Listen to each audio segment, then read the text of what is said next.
On the ground और ज़मीन पर in the large aluminium platters, जो एल्यूमिनियम की जो तस्तरियाँ हैं, जो प्लेट्स हैं, आर मोर चॉप्ड वेजिटेबल, उन प्लेटों में और भी सब्जियाँ काट कर रखी हुई हैं। ए फ्रेल यंग वुमन, और वहाँ पर एक कमज़ोर युवती, यानी कि जो मुकेश का घर है जब हम उसमें गए तो उसमें एक महिला भी है जो कि कमज़ोर है। कमज़ोर महिला is looking the evening meal for whole family, जो कि पूरे परिवार के लिए शाम का खाना बना रही है। Through eyes filled with smoke see smile, और वहाँ पर धुआं ही धुआं फैला हुआ है, जो कि धुआं उसकी आंखों में घुसा जा रहा है। उसी धुएं के पीछे से उसकी आंखें मुझे देखती और फिर वो मुस्कुराती हैं। She is the wife of Mukesh Elder brother, की वह जो महिला है वो मुकेश के बड़े भाई की पत्नी हैं।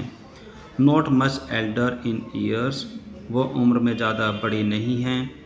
She has begun to command respect as the bahu, कि जिसको एक छोटी सी उम्र में ही एक मान सम्मान मिलने लगा है एक बहू के रूप में। The daughter in law of the house, घर की बहू, already in charge of 3 man, की जो कि 3 व्यक्तियों की इंचार्ज है, यानी कि जिस पर 3 व्यक्तियों की जिम्मेदारी है पहले से ही। हर हस्बैंड, उसके जो पति हैं, मुकेश है, एंड देयर फादर, और उनके पिता हैं। When the older man enters, कि जब वृद्ध व्यक्ति घर में प्रवेश करते हैं। शी जेंटली विड्रॉ बिहाइंड, वो बड़े सहज तरीके से पीछे हो जाती है। द ब्रोकन वॉल, टूटी हुई दीवार के पीछे हो जाती है। And brings her veil closer her face, और अपने सिर पर जो रखा हुआ जो दुपट्टा है वो अपने चेहरे के पास ले आते हैं, यानी कि वो अपने चेहरा दुपट्टे से ढक लेती है। एज कस्टम डिमांड्स, की जैसे कि वहाँ की परंपरा है, जैसे कि परंपरा की एक डिमांड होती है, मांग होती है। डॉटर्स इन लॉ, जो बहुएं होती है, मस्ट वेल देयर फेसेस, वो अपने चेहरे पर घूंघट बनाए रखती हैं। बिफोर मेल एल्डर्स, जो उस परिवार के जो मुख्य वृद्ध जो पुरुष होते हैं उनके सामने वो अपने चेहरे पर घूंघट बनाए रखती हैं, ये उनकी परंपरा है। आगे इसमें लिखा है कि इन दिस केस, इस मामले में, द एल्डर, यानी जो परिवार का जो बड़ा है, जो वृद्ध हैं, इज़ एन एम्पावरिस्ट बेंगल मेकर, जो कि एक बहुत ही निर्धन, बहुत ही गरीब चूड़ी बनाने वाला व्यक्ति है। Despite long years of hard labour, एक बहुत ही लंबे वर्षों तक कठोर मेहनत करने के बाद भी वह बहुत ही गरीब निर्धन चूड़ी बनाने वाला व्यक्ति है। फर्स्ट एज टेलर, पहले एक दर्जी के रूप में, यानी कि पहले वो दर्जी का काम करता था, पहले वो टेलर था। देन ए बेंगल मेकर, और फिर उसके बाद उसने चूड़ी बनाने का कार्य किया, यानी कि वह चूड़ी बनाने वाला बना। हैज़ फेल्ड, वह विफल हो गया है। टू रिनोवेट अ हाउस, एक घर को रिनोवेट करने में, यानी कि उसका पुनर्निर्माण करने में वह विफल हो गया है। Send his 2 sons to school, और वह अपने 2 बच्चों को स्कूल भेजता है। All he has managed to do is teach them, कि जो भी वो अपने पूरे जीवन में मैनेज कर सका वह यह है कि teach them what he knows, जो कि वो खुद जानता है। The art of making Bengal, और वो सिर्फ यही जानता है जो कि चूड़ी बनाने की कला है। यानी कि इसमें बताया गया कि जो मुकेश का जो परिवार है, उनका जो मुख्य जो बूढ़ा वृद्ध व्यक्ति है वह बहुत ज़्यादा गरीब है। एक लंबा संघर्ष, लंबी मेहनत वर्षों तक करने के बाद भी वो इतना गरीब है कि वो अपने घर को रिनोवेट नहीं कर पा सकता। आगे इसमें बताया गया, और फिर वो अपने 2 बच्चों को स्कूल भेजता है, और वो सिर्फ उनको यही बात समझाने में कामयाब हो पाया है जो कि वो खुद जानता है। वो काम क्या है, जो कि चूड़ी बनाने की कला है, वो सिर्फ उसी बात को उनको सिखा पाया है। आगे इसमें लिखा है कि इट इज़ हिज कर्म, कि यह तो उसका कर्म है। हिज डेस्टिनी, यानी कि उसके भाग्य है, यानी कि यह तो उसका कर्म, उसका भाग्य है। सेज मुकेश ग्रैंडमदर, जो कि मुकेश की दादी कहती है। Who has watched her on husband, जिसने अपने पति को देखा। गो ब्लाइंड, अंधे होते हुए, जिसने अपने पति को अंधे होते हुए देखा। विद डस्ट, और धूल की वजह से। फ्रॉम पॉलिशिंग, जो कि पॉलिश करने से निकलती है। द ग्लास ऑफ बेंगल, यानी कि जो कांच की चूड़ियाँ हैं और उस पर पॉलिश की जाती है, और पॉलिश करते समय उसमें से जो धूल निकलती है उसकी वजह से मुकेश की दादी ने अपने पति को, यानी कि मुकेश के दादाजी को अंधे होते हुए देखा। वो कहते हैं कि यह तो उसका कर्म है, यानी कि उसका भाग्य है। आगे फिर वो कहते हैं कि can a god given lineage ever be broken, कि जो भगवान के द्वारा जो परिस्थिति दी गई है क्या उसे कभी तोड़ा जा सकता है। यानी वो कहते हैं कि जो ये परंपरा है, जो ये लिनरेज है, जो ये सिचुएशन उनकी है, जो कि भगवान के द्वारा दी गई है, क्या उसको कभी तोड़ा जा सकता है? शी इम्प्लाइज, वह ऐसी परिस्थिति का मतलब समझाते हुए कहती है कि जो परंपरा, जो परिस्थिति भगवान के द्वारा बनाई गई है, क्या उसको तोड़ा जा सकता है? Born in the caste of bangle makers, यानी कि जो चूड़ी बनाने वाली जो जाति है, यानी कि इस जाति में पैदा होना, यानी कि इस परिस्थिति को अपना लेना, क्या इससे बाहर निकला जा सकता है, क्या इसको तोड़ा जा सकता है? आगे फिर उसने लिखा है कि they have seen nothing but bangles, के उन्होंने चूड़ी के अलावा कुछ और नहीं देखा है। इन द हाउस, घरों में, इन द यार्ड, आंगन में, इन एवरी अदर हाउस, अन्य सभी घरों में उन्होंने चूड़ी के अलावा कुछ और नहीं देखा। यानी कि सभी जो लोग हैं उस जाति के, उस समुदाय के सभी जो लोग हैं वो सभी चूड़ियाँ ही बनाते हैं, उन्होंने चूड़ी के अलावा कुछ नहीं देखा है।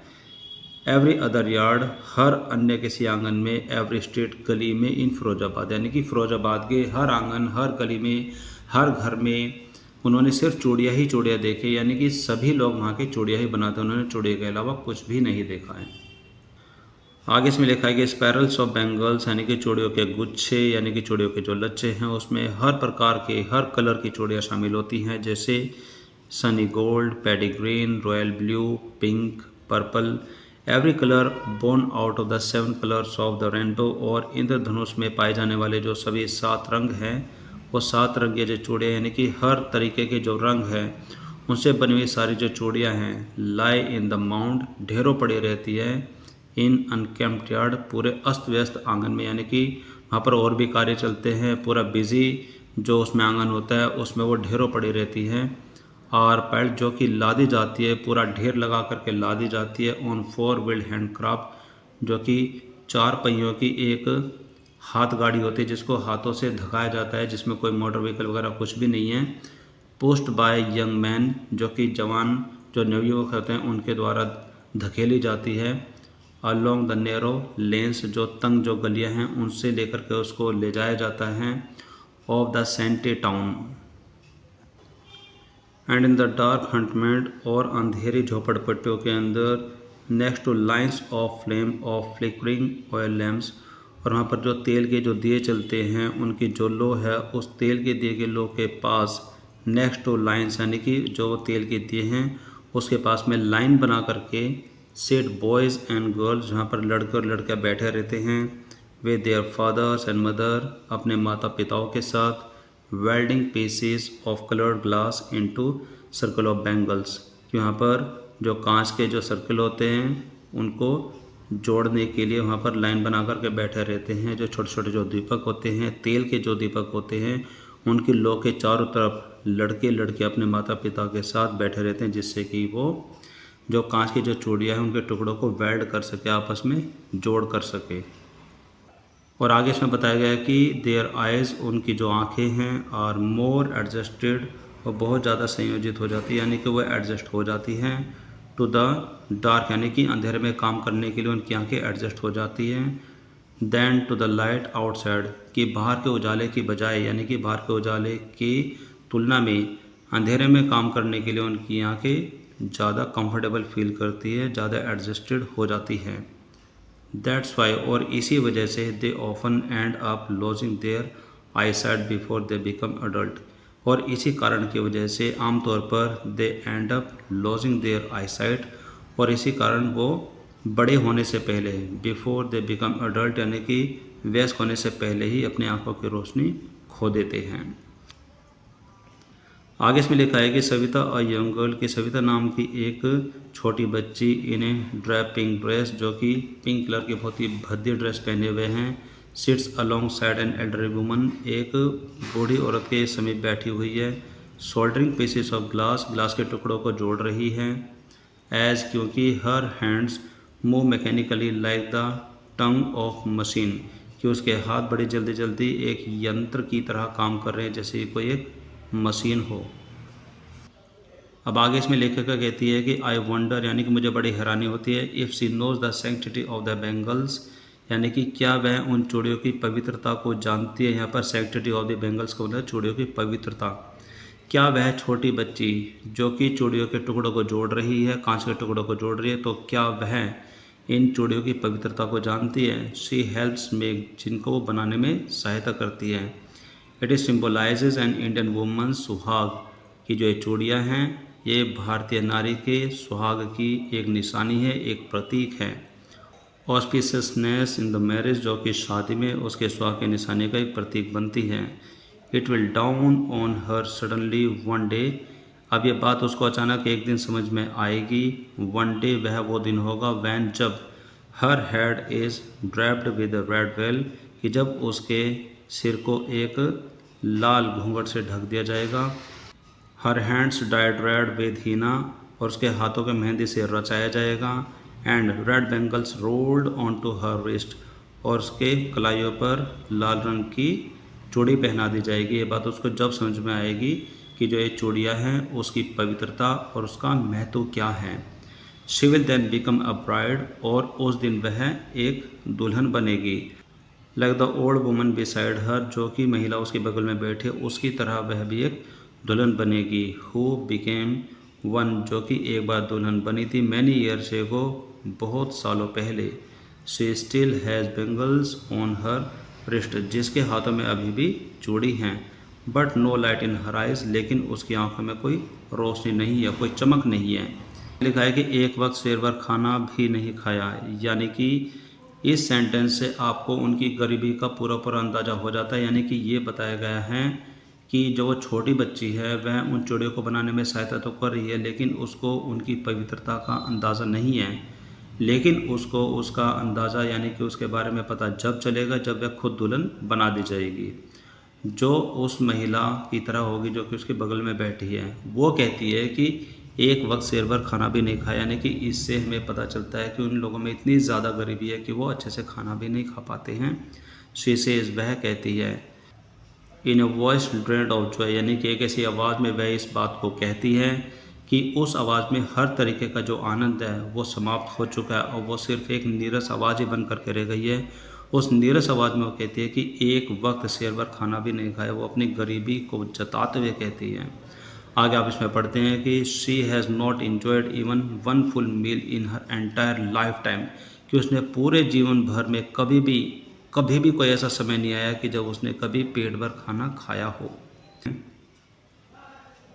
और आगे इसमें आप यह भी जानेंगे कि दैट्स व्हाट शी हैज़ रिव्ड, कि यही उसको पूरे जीवन में मिला है।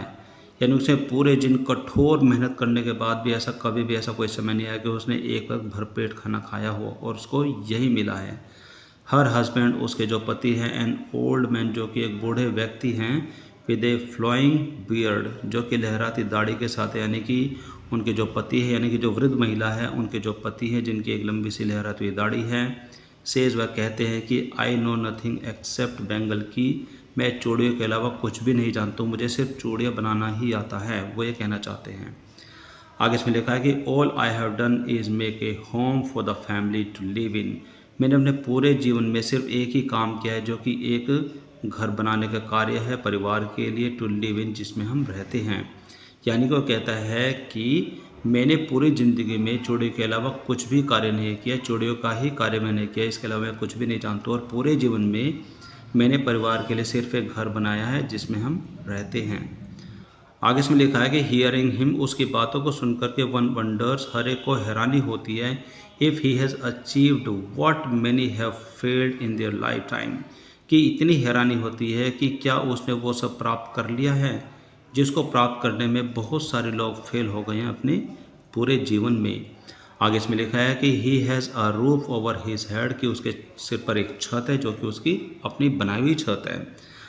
और आगे इसमें लिखा है कि the cry of not having money, कि पैसे ना होने की जो चीख है, जो दुख, जो दर्द है, to do anything except carry on the business of making bangle, कि कुछ ना करने की बजाय, यानी कि अन्य कुछ करने की बजाय वह अपने चूड़ी बनाने के बिजनेस को ही आगे बढ़ाते हैं। Not even enough to eat, जिसमें उनके पास खाने के लिए भी पर्याप्त मात्रा में भोजन नहीं होता, और यही जो दुख है, जो चीख है, जो रोना धोना है, रिंग्स इन एवरी होम, यही चीख, यही दुख दर्द हर परिवार में गूंजता है, हर परिवार में देखने को मिलता है। आगे इसमें लिखा है कि द यंग मैन, और जो वहाँ के जो युवा व्यक्ति होते हैं, जो जवान व्यक्ति होते हैं, echo the lament of their elders, वो अपने बुजुर्गों के दुख को प्रतिध्वनित करते हैं, यानी कि उनमें भी वही दुख नज़र आता है जो कि उनके बड़े बुजुर्गों में हैं। लिटिल हैज़ मोर्ड विद टाइम, समय के साथ वहाँ पर कुछ भी नहीं बदला है। इट सीम्स इन फिरोजाबाद, की फिरोजाबाद में ऐसा लगता है कि मानो कुछ भी नहीं बदला है। ईयर्स ऑफ माइंड नविंग टॉयल, कि इतने वर्षों के दिमाग को शून्य और उनकी चेतना को ख़त्म कर देने वाले जो परिश्रम हैं, उस परिश्रम ने have killed all the initiative and the ability to dreams, कि उनके सभी पहल को, उनके सपने देखने की योग्यता को ख़त्म कर दिया, यानी कि उनमें से अब कोई भी सपना ही नहीं देखता है। आगे इसमें लिखा है कि why not organise yourself into a cooperative, I ask a group of young man, कि मैं वहाँ के युवा समूह से पूछती हूँ, यानी कि वहाँ के जो युवा जो लोग हैं, मैं उनके एक समूह से पूछती हूँ कि आप अपने आप को एक सहकारी समिति में क्यों नहीं बदल देते, यानी कि एक प्रकार की कंपनी क्यों नहीं बना लेते। Who have fallen into the vicious of circle of middle man, जो वहाँ के मध्यस्थों के, यानी कि जो बीच में जो कार्य करता है, उनके माल को आगे तक पहुँचाता है, जो मध्यस्थ व्यक्ति होता है उसको बोलते हैं मिडल मैन, जो कि उन मध्यस्थों के द्वारा जो बनाया गया जो कुचक्र यानी कि विशेष उसमें फंसे पड़े हैं। हु ट्रैप्ड देयर फादर, जिन्होंने उनके पिताओं को, एंड फोर फादर्स, और जो उनके पूर्वज हैं उनको जाल में फंसाया हुआ है।